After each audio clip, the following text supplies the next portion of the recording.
candies come in Easter baskets. They do? Yes. What comes in your Easter baskets? Coal. Oh, wrong holiday.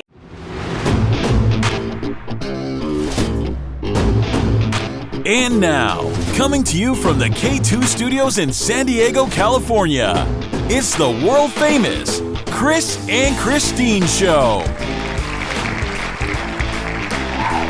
Hey, what's happening, everybody? How you guys doing today? I am Chris. And I'm Christine, and welcome to the 33rd episode of the Chris and Christine Show. All right. Yes. 33rd. You know, Christine, 33 is one of my favorite numbers. You say that every week. No, but this time I really mean it. Why?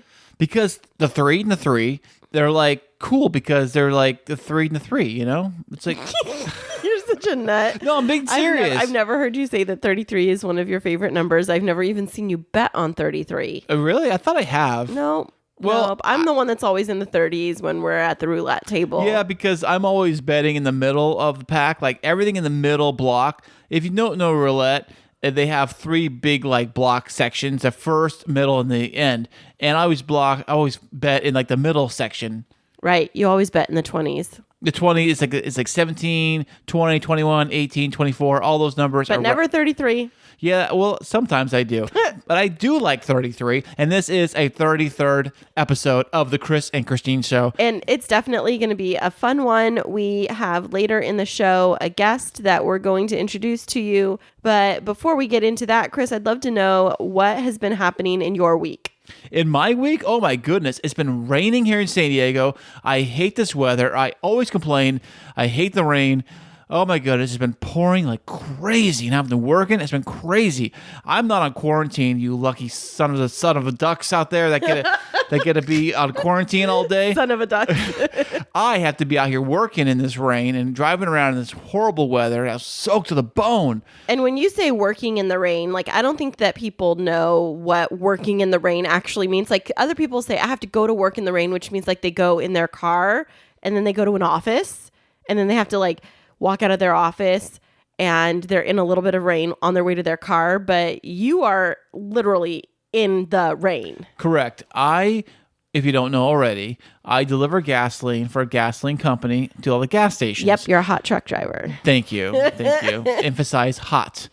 Yes, so when you do go to the gas stations to deliver, they're out, the tanks are underground and they're out exposed to all the weather elements, including rain. And it's been pouring like crazy out here, and we have to deliver rain or shine. We have to get out there, and you're out there working uncovered in the rain. They give us this rain slicker, like a rain garment. It's like an orange Caltrans jacket. Yeah, yes. I've got a couple of them, actually. This one I'm wearing is the original one I got when I got hired with the company like 10 years ago. So it's so super old, super worn. And because it's so old, it doesn't quite repel the water like it used to. It's more like it soaks it up like a sponge. So I got I'm like yesterday when I was wearing it, I was so heavy. It was so heavy to wear it because it was full of water still. Now I have to ask you, when you go and because you have these big long tubes, kind of like hoses that you plug in, and then the gas has to start flowing. Once it's flowing, do you have to stand out and monitor it no matter what? So if it's pouring rain, you have to stand right there until it's done? Yes, I do. And it's for emergency purposes in case there's an accident or in case something happens, a hose ruptures or some idiot drives over the hose or the fills or something. I have to be there to shut everything off immediately. It cannot be away from, like, basically within 10 feet like of that area. So you can't like have it get going and then hop back in the cab of the truck and be like, deuces, people, I'm just going to stay warm in here. You just have to stay out there drenched. No, you'd get fired probably. That's crazy. Yeah. So, Christine, what has been going on with you living the Q life? Living the Q life. Well, this week was busy with work projects. Have some really big projects that we've been working on. It's been kind of rapid pace because I had been a bit under the weather last week. This week, when I transitioned back, I was working half days until I could get all of my strength back. And in my downtime, in the evenings, when because I had schoolwork to do and I got a little bit caught up on it, and there's a couple projects that aren't quite due yet, I got sucked into the world of TikTok. What is this TikTok you're talking about? I lost track of time. Let me tell you, it is like an endless stream of 15 to 30 to 60-second videos. And so it's so quick paced that next thing you know, you've been watching who knows how many videos over the course of 2 hours. And there's these different challenges that people do. And so I decided on Friday to start creating my own. No way. What's it called? What do you mean? What's it called? What's your channel called? TikTok? What's your it's not a channel. It's not like YouTube. Oh, it's not? No, it's Oh. KFierce81 is who I am on TikTok. Okay. KFierce81. Shout out. Yep, shout out. And I did a couple of the singing challenges, which is basically like lip syncing. That's not really singing, though. It's called a singing challenge because you have to practice to be able to do the words exactly on key. You know, do they have people on there that totally flub them? Yes. And they're totally off sync, majorly off sync with the thing? Yeah, and it's hilarious, but there's some really, really funny ones. But there's all kinds of really cool content on there. And I didn't realize just how cool TikTok was. There's definitely, you have to be careful and you have to monitor because you don't want to get into dark stuff. There's dark stuff on there? I don't know. There's weirdos and things like that, I'm sure. And there's some really random kind of people. Is it regulated at all? Is it owned by anybody like Facebook or by Twitter or anything like that? Well, I've heard that Facebook had some kind of stake in it, but it's actually supposedly a company out of China. Oh, okay, yeah. They actually are, one of their headquarters offices for TikTok is in Los Angeles, but when you go to the webpage, because I was doing a little bit of research, it's all in Chinese. It's crazy. Oh, really? Yeah, but there's so many cool things. So here's what got me hooked on it. So people were posting TikTok videos to Facebook and I was looking at them and they looked really fun, like the dances. And so I hopped over and I was looking at some of the videos. And one came up for a really super easy cookie recipe last Sunday when Jacob and On TikTok? Yeah. A cookie recipe? Yeah, it was so random. It was a 30-second video of this chick putting together a dozen cookies, and it was 4 ingredients. And Jacob and I were making dinner because you were working, and he's been wanting to be in the kitchen more, and I've been trying to spend time with him doing that. And so that got me hooked, and I was like, well, what else is on here? And then I was watching these dance videos. I got you hooked in there, huh? Yeah, and then I was watching these prank challenges. And prank challenges? Yeah, everybody, I got Chris pretty good yesterday before he went to work with one of the prank challenges from TikTok. Oh, the video thing you're trying to do. I thought you meant pranks people do on each other, the water on the door or something like that. No. There's sound. It's somebody will record a sound or a song or something like that, and you record your content over it. And so for everybody out there, what I did was, it was literally right before Chris was walking out the door for work. I was sitting at the dining room table and I was looking at my phone, and a ringtone comes on as if somebody's calling me. And then it's supposedly a doctor's office calling to report on some medical results that were pretty interesting. And Chris was like, what the heck? And I know. What he didn't realize is I was videoing the whole thing of him behind me. And all you can see is you can read his lips, and I'm dying laughing. And I posted what it. is this thing she's doing? What is this she's doing? I know, I posted it, and I just checked it a few minutes ago, and it has over 1,700 views. What? Which in TikTok world is nothing. Oh, it's not? I thought you were wow, that's a lot. But didn't you say there were some that had 2 or 5 views? Yeah. Yeah, there's some that have none, and then there's others that have 17 million. Oh, wow. Crazy. Yeah. So other than that, hey, by the way, everybody, tomorrow happens to be Easter Sunday. Today's Saturday. So happy Easter to you. And I hope you've been good for the Easter Bunny to leave you some special treats. And being that it is Easter weekend, Christine and I, well, mostly Christine, has some Easter memories that we're going to share with you a little later on the show. But before we get to that, we have a very special VIP guest who happens to be one of our top listeners of the Chris and Christine show, and we are going to have him on the air right after this. Hey there, K2 crew. We love having you as our loyal listeners. To keep up to date with what's happening behind the scenes, check us out on social media. Yeah, you can find us on Instagram and Twitter. And don't forget to follow our Facebook page. Yeah, tag us in your favorite fun stories, and guess what? You might just end up on the show. Ooh. Welcome back, everybody. Today we have a very special guest on the show. He is a top fan of the Chris and Christine show and a pretty fascinating individual. He's coming to us today from Hotlanta. Thank you for joining us, the one, the only, Astin Godwin. Welcome to the show, Astin. Thank you very much. I'm so excited to be here. I'm fanboying right now. Wow. Crazy. That's awesome. Thanks for being here, Astin. We really appreciate this. You're most welcome. So, hey, Astin, has been a top fan of our show, like you said, one of our awesome listeners. Thank you so much, by the way, for that listening. But what made you a great fan of our podcast? I'm impressed by the reach that your podcast has. I have a lot of contact with Christine outside of podcast land. So hearing about your journey has been really exciting for me. And just learning about you taking a step to do something creative like a podcast. And then hearing from all the guests that you've had on too. So that's been really exciting for me. Wow, thank you so much. So, Astin, we were wondering, what kind of work do you do for a living? I have primarily been in the youth development field, working with kids with cancer and providing programs for them. Currently, I'm working with a camping association to provide remote programming for campers during this time. Remote programming for campers, like, can you tell us more about what that entails? Because when I think of camp, I think of kids like going away and I think sleeping. of camping, like Camp Snoopy or something. Exactly. Oh, so really? Most people do think about those like Camp Snoopy type things where you are in a cabin with kids your same age and some cabin counselors.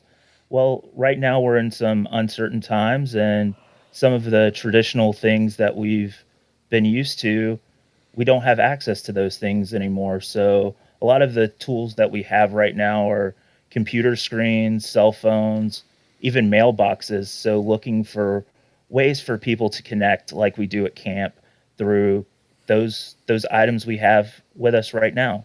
That's really interesting. What types of things have you been developing for your campers?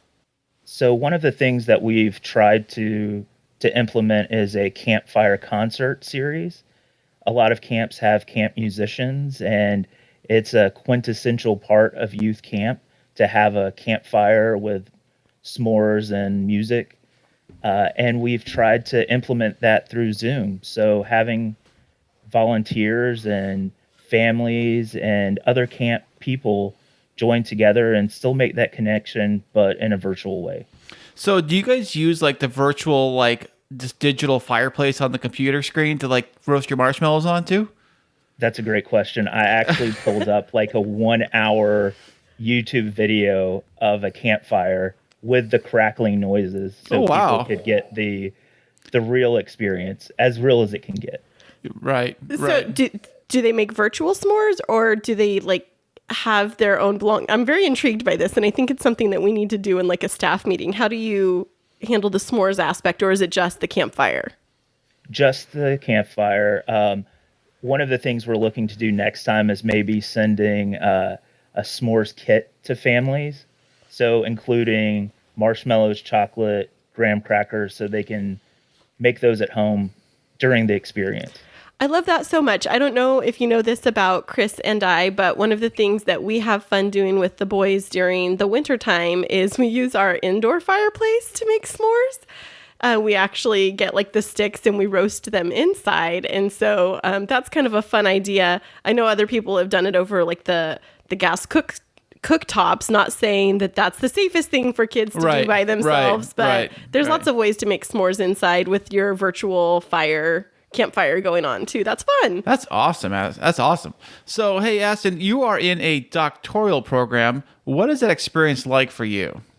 Well, if you would have asked me 2 months ago, it would have been a completely different answer. but going through a pandemic and a doctoral program is really interesting because not only are we dealing with the normal things that come our way in life, so with our family, our friends, dealing with that lack of connectivity right now, but we're also trying to write a dissertation and balance our schoolwork. So it's really interesting and challenging at times. But it's been a really good learning experience. And I feel like getting through this prepares me for a lot of success in the future. And I've got to meet great people like Christine through the program. Aw. So that's just an added bonus. Yeah, it is. Now the doctoral program, isn't most of it online anyway, so this is nothing new for you, right? The online capacity, not a stretch. This is actually my 5th year of online learning, so pretty old pro at it now. But Oh yeah, I would figure. just seeing people, it's a nice way to stay connected with people as well. But even more so in person when we get to those chances as well. How often do you guys go actually meet in person, aside from the pandemic, but like with normal times? It's really weird. I've only seen Christine in person twice. Really? In over 2 years. Wow. Were you impressed when you saw her? Of course. So, Christine's been talking about this thing called dissertation. So what's your focus on yours? Oh, man. Great question. That is the $1 million question right now. I've had to pivot on my dissertation topic because of the pandemic. I was originally trying to focus on summer camps, and right now it's looking like summer camps might not happen in the way that they're currently planned to happen. Oh yeah. Right. Refocusing on a lack of comprehensive data analysis within the organization. That's a really fancy way of saying that I'm going to analyze a bunch of data that a camp has laying around.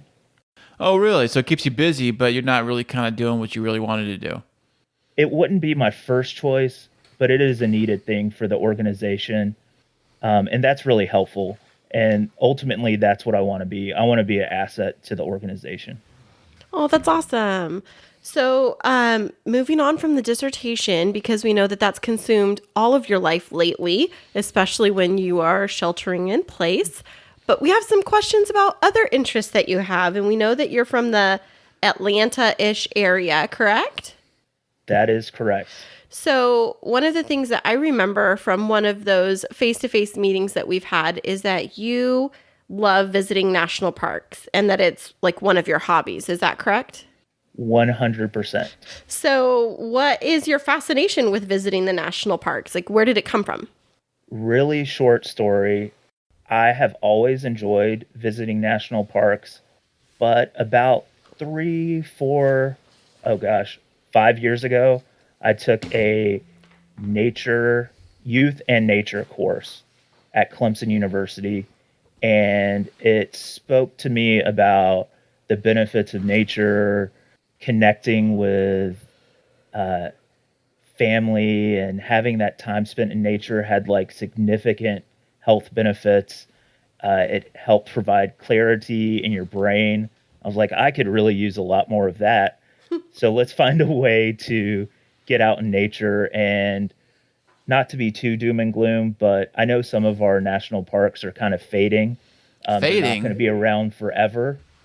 So taking that opportunity to experience what the best I feel like this country has to offer as far as a vacation goes, or a visit or experience.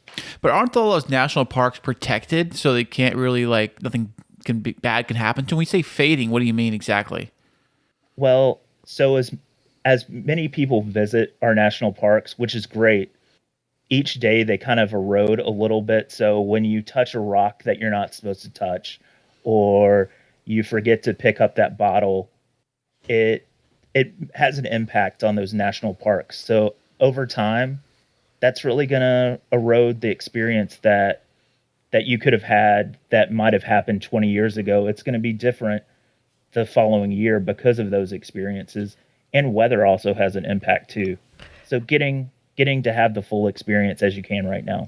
I remember when Chris and I went last year, almost a year ago at this time, to Zion National Park, there were all kinds of signs around exactly what you're saying, like make sure to pick up your trash, that it preserves the quality of the national park. But like you said, weather was a real big factor. We tried to go on a couple of different trails that because of excess rain, there were landslides and it closed down different access points. So we weren't able to actually see the full spectrum of what the national park had to offer. So I think we've had some real experience of seeing that when we last visited a national park. Yeah. Hey, and Astin, speaking of national parks, with your curiosity of all that, were you ever in the Boy Scouts or Cub Scouts or whatever? I was. There you go. Yeah. Truth comes out. I definitely was. Did you all go on a lot of hikes in the Boy Scouts? Like, would you say that maybe that's part of where your love for nature might have started? I think you can make a really strong argument for that. I loved camping. I loved hikes. I think really what I enjoyed was creating those memories, and there's some nostalgia to and sentimentality to going to those parks and connecting with nature again too. Hey, Astin, so I got a kind of side note with that question here is, can you make a fire with just like a piece of twig or a twig and a branch or whatever? So I have a lot of practice because I am a camp director too. Oh, yeah. I can get a fire started with a bag of Doritos. What? Yeah. Okay, tell us Covered in more. grease. So Doritos are covered in grease. They are? Makes them super tasty. Okay. And it's just a great way to start a fire. And kids love it because you bust out a bag of Doritos and they're like, what is this guy going to do? And then you light it up. Well, how do you start it, And though? it's What magic. do you start it with?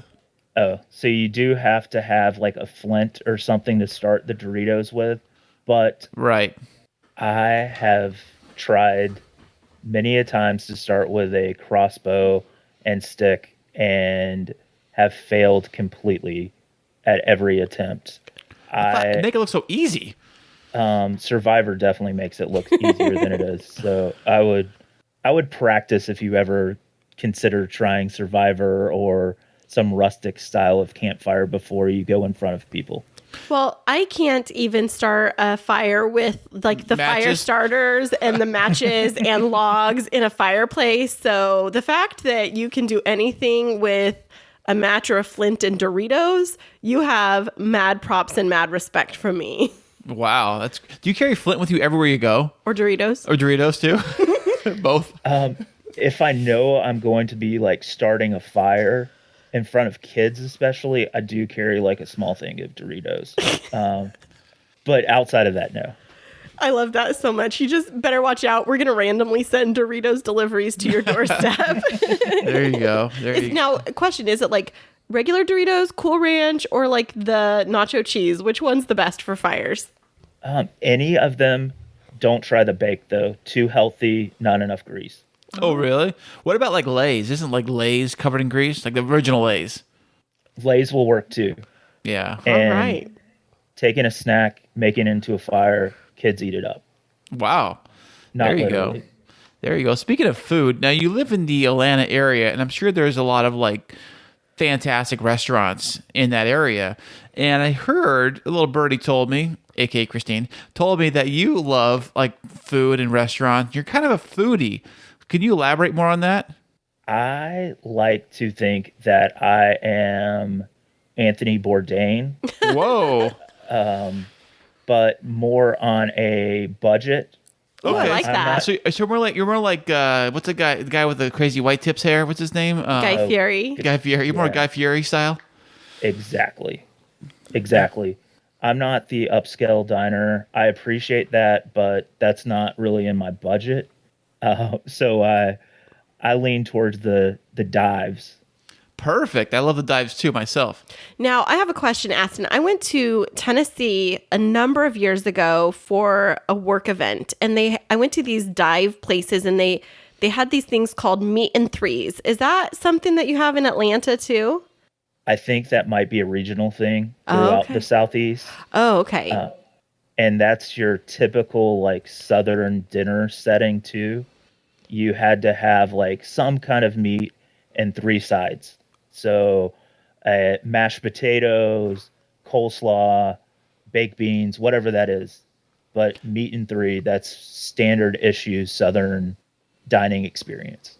So, are you physically on the? Is your state or city doing the mandatory lockdown? Like, we can't not allowed to go outside, that kind of stuff. Restaurants are closed, things like that, right?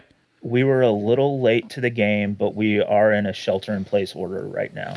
Now, restaurant-wise, are they all closed? Are they doing pickup, or how's that working? I would say that most are doing some type of carry-out, pickup, curbside delivery service. But there are some that are definitely closed. Yeah, so we have that kind of a situation here, but all of our restaurants are curbside or delivery only. And I was telling Chris, like, I just really miss going out to eat. It doesn't even need to be anything fancy, but I've been craving this little Mexican restaurant that we have downtown. And so Chris wanted to find out a little bit more about the types of things that you love in terms of Atlanta area food. Like, what's your go-to for, like, if you're hungry, you want to do curbside, what do you pick up? Right now, barbecue for sure. Barbecue, huh? Staple barbecue, like any type of cut meat. That's my go-to. Is it like ribs, or are you more into like tri-tip? What do you like, really kind of go for everything? Like a mixture of it all? If I'm trying somewhere for the first time, again, trying to go Anthony Bourdain style, Right. I order as many different meats and sides as possible. My friends think I'm crazy. At the same time, like all in one dish? For everyone to share. Oh, So okay. I want to put that out there. Like, Okay. but I think it's important to kind of get a lay of the land. You know, you want to judge people by more than one meat. But if I go to a restaurant, I normally ask what their like signature barbecue meat would be. So, and that's what I'll go with. Yeah, I like barbecue too. There's this place out here in San Diego called Phil's Barbecue. They're kind of like a staple out here. They're like really big. They're probably like the biggest barbecue place in town. There's like 5 locations. I usually get, my favorite thing I always get there is this tri-tip barbecue like sandwich or whatever. It's like tri-tip sliced meat with this awesome sauce. The sauce is amazing. But you don't have tri-tip in Atlanta, do you? Or do you even know what that is? What? Astin? I honestly don't know what that is. Okay. What? Are you kidding me? I found this out. See, I found this out from my sister who lives Really? in the Midwest, is that it's just a California thing. Shut up. No way. Yes, tri-tip. It's a beef cut, and it's kind of like the size of a roast, but it's a different cut of the beef of the cow. And in California, you can get it just as a roast, or you can have it seasoned. And so when we say barbecue, like for us, stereotypical West Coast barbecue is like sliced tri-tip with a really yummy barbecue sauce. But what are the kinds of meat cuts that are your favorite in that area of the country? First, thank you for teaching me something new today. You're welcome. Second, my favorite in the South, like pulled pork is big. Yes. Yes. Yes. So low and slow. Yeah. And a good brisket is really nice too. Yeah. We have a local restaurant that does a brisket Philly cheesesteak, which is amazing. Oh, that sounds but a good. heart attack in a bun. Mm-hmm. I'll take the risk. I'll take Yeah. Some risks are just necessary. Yeah. Well, that sounds awesome. You're really, like, our mouths are watering right now because in California right now it's like lunchtime as we're doing this interview. And so now I'm thinking we need to go get some barbecue. Definitely.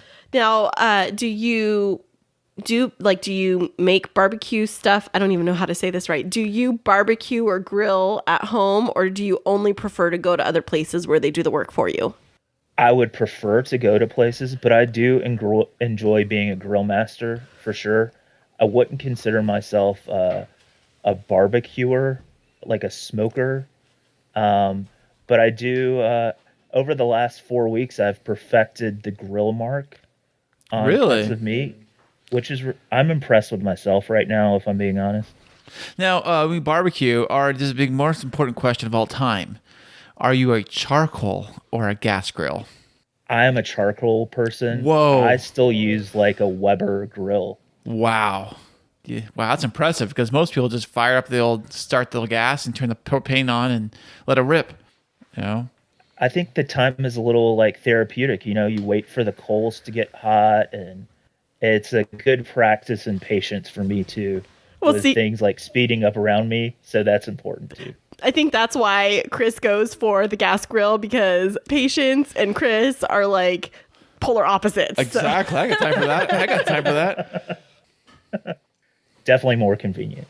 All right, Astin. So as you are one of our top fans, from our conversations, I've probably shared this before, my son Ezekiel is a mad fan of all kinds of sports. And so I need to pick your brain about the sports scene in Atlanta. Are you good for this? I'll do my best. So first of all, are you a sports fan at all? Huge sports fan. Ooh, Huge. Do you have a specific kind of sport and team that you follow the most? I support all of the Atlanta sports teams: Hawks, Falcons, Braves, Atlanta United, and I'm also a big Auburn Tigers fan. Ooh, now what's Atlanta United? Is that soccer? That is our MLS team. Very successful. So if you had to pick one sport that you're most passionate about in Atlanta, right, what would it be? The NFL team, the Atlanta Falcons. Of course. Now, is it true that the Atlanta Falcons have built 2 stadiums in the past 2 years? They have built stadiums very, very close together, right? In time, but it's been a little bit further than 2 years. I mean, maybe 10 years. I'm thinking maybe 10 years. 10 years. Yeah. It's funny to think about that. In the time span that Atlanta had built 2 stadiums, San Diego could not get their S together to build just even 1 stadium. You guys have built 2. It's a shame. I know it's a shame. It's very impressive, by the way. You guys could do that. You guys put your priorities straight. Yeah. Not only could San Diego not get a stadium, they couldn't even keep their team. So that's why they lost their team, because they couldn't get a stadium done. That's the only reason why they lost the team, because they couldn't build a stadium here in San Diego. They put a vote to it, and nobody wanted to. Nobody cared. People are like, I'm going to the beach today, whatever. I don't know if it is like this everywhere, but it seems like San Diego, the sports, it just seems like it's very much like an afterthought. I mean, people love sports here, but it's kind of like, well, I got better things to do. I'm gonna go to the beach, or I'm gonna go trail hiking or whatever. So would you say that the culture around sports might be a little bit different in Atlanta? Is it pretty much a sports-focused area of the country? I think that people in the Southeast definitely take their sports a little differently than the rest of the country.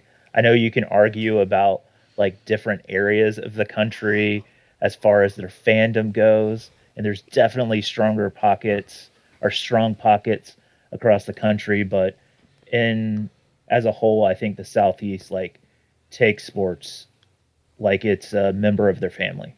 Hey, so Astin, speaking of the Atlanta Falcons, you said you've attended a few games. You said you've been to. What's your favorite part of going to the games? A little preface: it has been very tough to be an Atlanta Falcons fan over the years. So I've been to very empty stadiums to very packed stadiums, depending on the success of the team. When they're very successful, the electricity in the stadium is amazing. It's awesome to see, 60,000 people all rooting for the same cause. Right. And just talent on a field is amazing. When it's empty, it's still just nice because you are getting to watch something in person and share an experience with your friends and family. How many games have you been to? Ooh, that is a great question. Probably over 100 games. What? Yeah. Well, wow. Again, the Falcons went through a time where they were not very successful, so tickets were super cheap. Oh. Almost free. Really? That made it a lot easier to go to games. No way. And you never bought season tickets? No, that was a little out of my price range. I had season tickets to the Chargers, and we try to go every game they were in town, and it was crazy madness. But think about San Diego. I don't know if the same thing happened there. Because San Diego is such a transplant city, there's so many people that move here from all over the country. You would see a lot of the opposite team's fans in the stadium more than the actual Chargers. We have that same situation. I almost said problem. Maybe it is a problem in Atlanta, where if the Cowboys are in town, there are over half the stadium is Cowboys fans. Really? Yeah, same kind of problem. And Atlanta is a transplant city too, so we have fans from all over the world. Okay, cool, man. So we're getting ready to come to a close here, Astin, and we have a final question for you. And as you know, as many of our listeners know, part of our story of the Chris and Christine show is that we met through an online dating site. So we have a question that we've started to ask the guests of our show. And it's, what do you think of online dating? Let me try to shape that in one word. For my experience, failure. Oh, no. What? Okay, now we need to know more. A positive outlook? Is that... I have a positive outlook about online dating. Maybe this is the time. It is. Everyone stuck in their homes to reconnect. Yeah, there's probably a big surge. You wouldn't think about it because you meet somebody online, say on a dating app right now, and then what? Because you can't really meet in person, you know? Yep. So yeah, now it's like, are people going to be open to being pen pals, or is that a question to ask up front? I am open to any and all advice. Ooh, well, I was wondering if you've had experience of, people wanting to FaceTime and meet in person, or if they go from only wanting to connect with you and then meet in person right away. Because I know for Chris and I, we corresponded for a week and a half or 2 weeks, and then we had our first face-to-face meeting. But would you be open to meeting someone online and your first date being FaceTime or Zoom? Yeah. I think you'd almost have to right now. In the past, I've gone through the spectrum of connecting after matching with someone. So meeting up very shortly after connecting to maybe 2 or 3 weeks later connecting and getting to know somebody. Now, I think you got to deal with the tools you got. So if you got a computer screen and that's how you can meet, why not? Yeah, taking it back to the old school days, we would actually write a letter to somebody, but email or something, or text or whatever. I mean, everything's so quick these days, texting, and you can even do video messaging to each other, and you even can send pictures, of course, and all that stuff. So you can still stay very connected. You really can still get to know somebody pretty well without actually meeting them, which brings the point that, say the pandemic passes and say a few months down the road, and then you do meet the person in person, it's going to feel kind of weird, kind of nervous, for the first time, but really it's not, Yeah, that is strange. That's something I hadn't thought about, but it would be weird to have a strictly online. It sounds like a real reality show, let's be honest. Yeah, I've seen Catfish. Yeah. This is not your profile picture. Yeah, you're a dude. How'd that happen, Okay, on this note, I do have to say this. So I've been slightly obsessed with TikTok. Have you ever logged into TikTok, Astin? Yes, I have definitely. And maybe that's how I should start dating. Is through TikTok? You can do that? I don't know. Yeah. Well, have you seen the Catfish Challenge on TikTok? No way. I have not. Okay, so you got to look up on TikTok the Catfish Challenge, because it's these girls that look totally normal, and it's a 15-second video to this little sound clip, and they're looking completely normal, and then all of a sudden they split screen, or they go to the next cut, and they're totally glamazon, Instagram model types of gals, and you're but wait, I just saw you looking completely normal and maybe slightly unremarkable. And it just makes me think about that. If you were to start dating someone virtually, quote unquote virtually, after meeting online, how they could, craft the picture exactly how Well, they that sounds wanted it pretty to good be. to me. I mean, just stay where you're at. Just stay exactly like that. Don't change, I definitely think that we're in a new era right now, but we just want to thank you so much, first of all, for being a consistent fan of our show and supporter, and second of all, for joining us on the line today from Atlanta. And we wish you great luck with the rest of your dissertation journey, and as we always say, keep moving forward. Thank y'all very much, and I'll keep listening. All right, thanks, Astin. Hey guys, what's up? It's the J-Boy Show. I'm Ezekiel. And I'm Jacob. And I'm Mason. And don't forget to listen to our new podcast on Apple Podcasts. And don't forget to subscribe. It's a lot of fun. Yes, it is. We talk about sports, motors, engines, and all kinds of stuff. And YouTubers. And YouTubers. So don't forget to subscribe and listen in every Sunday. All right, and keep moving forward. Forward. Well, that was a very fun interview. It sure was. So, Christine, being that tomorrow is Easter, Yes. what are your favorite fun Easter memories? Well, I don't know if it's fun as much as funny. Okay, what you got? So when I was younger, I think that I was right around Mason's age, like right around 7. And Okay. I was a pretty good kid, but I, would figure out how to get in trouble. But this one Easter, we were spending it with my aunt and uncle in the Los Angeles area. And my mom always had this rule that we could not have any of our Easter candy before we had breakfast on Easter morning. Wait, you guys got Easter candy? Like in an Easter baskets. Really? Easter candies come in Ester baskets. They do? Yes. What just comes in your Easter baskets? Coal. Oh, wrong holiday. That tells us what kind of kid you were. Well, anyways, on this one specific Easter, I remember my mom was doing something around the house helping my aunt. And then I walked up to her and she looked at me and she said, "Christine, have you been eating any of your Easter candy?" And I looked at her and I said, "No." And she said, "I'm going to ask you again. Have you been eating any of your Easter candy?" And I was like, "No, I haven't eaten any of it, Mom." She's like, "Why are you lying to me? I'm going to give you one more chance to be honest." And I was like, "No, I haven't eaten any Easter candy." And then she told me she wanted me to go to the bathroom and look in the mirror. And I had been eating the robin's eggs. They're the malted candies. They're like a hard chocolate candy shell, but in the inside, they're kind of like the Whoppers. Okay. But it was blue. Oh, really? And the thing is, when you eat those, the color from the candy coating gets on your No lips. way. And so my lips were completely blue. And so I totally incriminated myself. And I remember getting pretty busted. Oh, wow. For lying and eating candy. It was a double whammy. Oh, and my my parents were goodness. very strict. So I definitely had some restrictions and I got some consequences that day.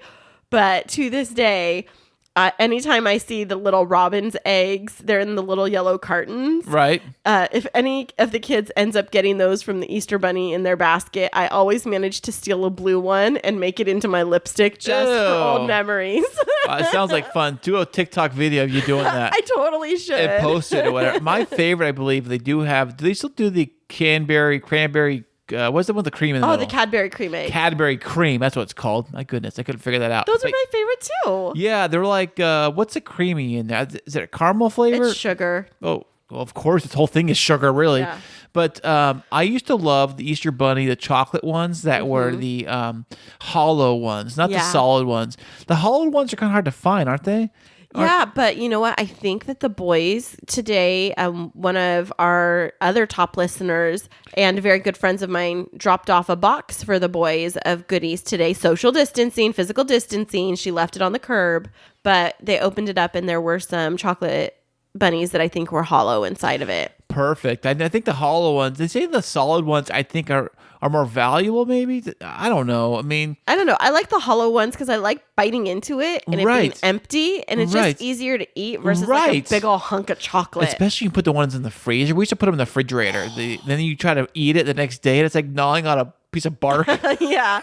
But if it's the hollow ones, then when you bite into it after it's been in the fridge a little bit, then it just kind of like shatters in your mouth and then it's like It melts. And Do it's they so have good. variations on chocolate bunnies? Do they have like the I don't know, almonds or the maybe like a caramel, like a Snickers one or something? I've seen cookies and cream. Oh yeah. I've seen a cookies and cream type of bunny where it's like white with like Oreos built into it, and then Reese's has Reese's bunny, so it's like chocolate, but then it's the peanut butter, like from the Reese's peanut butter cups on the inside. Oh, is it the same size? Like tiny one? No, they're like a medium size, a decent sized bunny. It's like flat though; it doesn't stand up.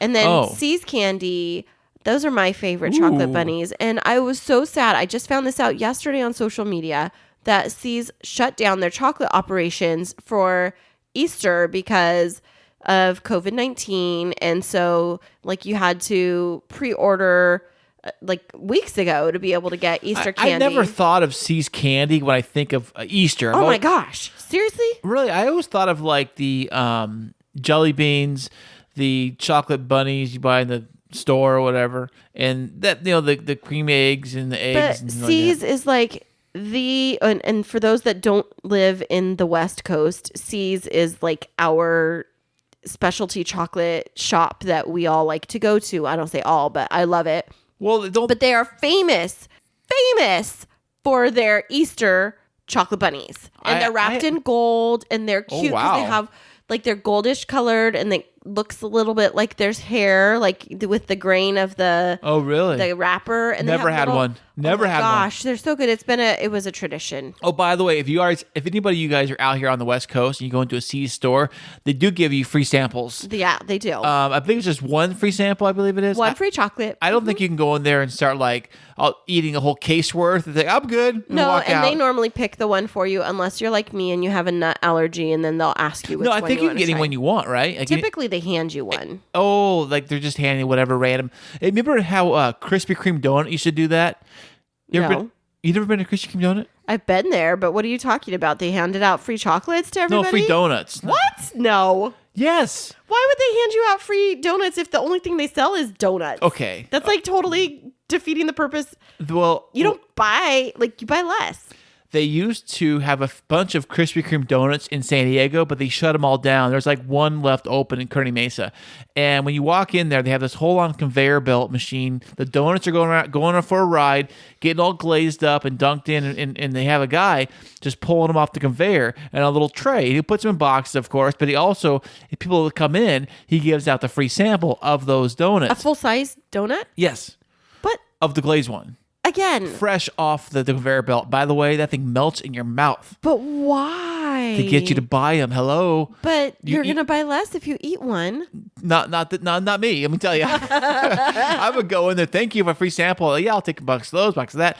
Yes. Well, that's how it works for me when I go to C's Candy, because the normally, same concept. Yeah, I ask them to give me like a really good one. But I actually have started to only get like one or two when I get there, one or two little candies. But I am very sad that I'm not going to be able to get a C's chocolate bunny this year. It just is going to make it that much sweeter when it comes time for next year. Correct. And also, this kind of reminds me of the time that Hostess went out of business and the Twinkies disappeared. Remember that? Oh, yeah. But and then like they everybody, came back, right? Yeah, you did. But when they went away, everybody was freaking out. Like, oh, no. Kind of like the toilet paper fiasco right now. Yeah, pretty much. And when they did come back, people jumped on them, but people were like, whatever. So, on that note, we are going to wrap things up by heading into a little Shout Out Central. Yes, and we have two countries. One of them is brand new, and the other one was just trending for us as a top listener this week. But our new country that we have on board for us this week is Ireland. What? Yes, and our other country that hit the leaderboards with top listenership this week is Switzerland. And by the way, Ireland had nothing to do with the fact that it was St. Patrick's Day last month. I don't know. Maybe it did. Who knows? And for our American cities, we got a shout out. I thought you were going to say American countries. Well, the country of America, the cities in America, we have a shout out for Mountain View, California. Woohoo! Shout out. And another one is also in California. That is Mission Viejo. Ooh. Thank you for listening.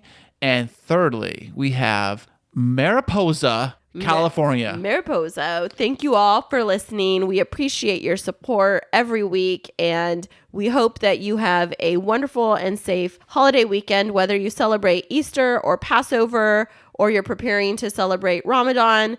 Our thoughts are with you. May you be happy and healthy, and may you come back and listen to us next week. That's right. We have more for you guys next week, and you'll see you guys then. Remember this week that life is too short to wake up in the morning with regret.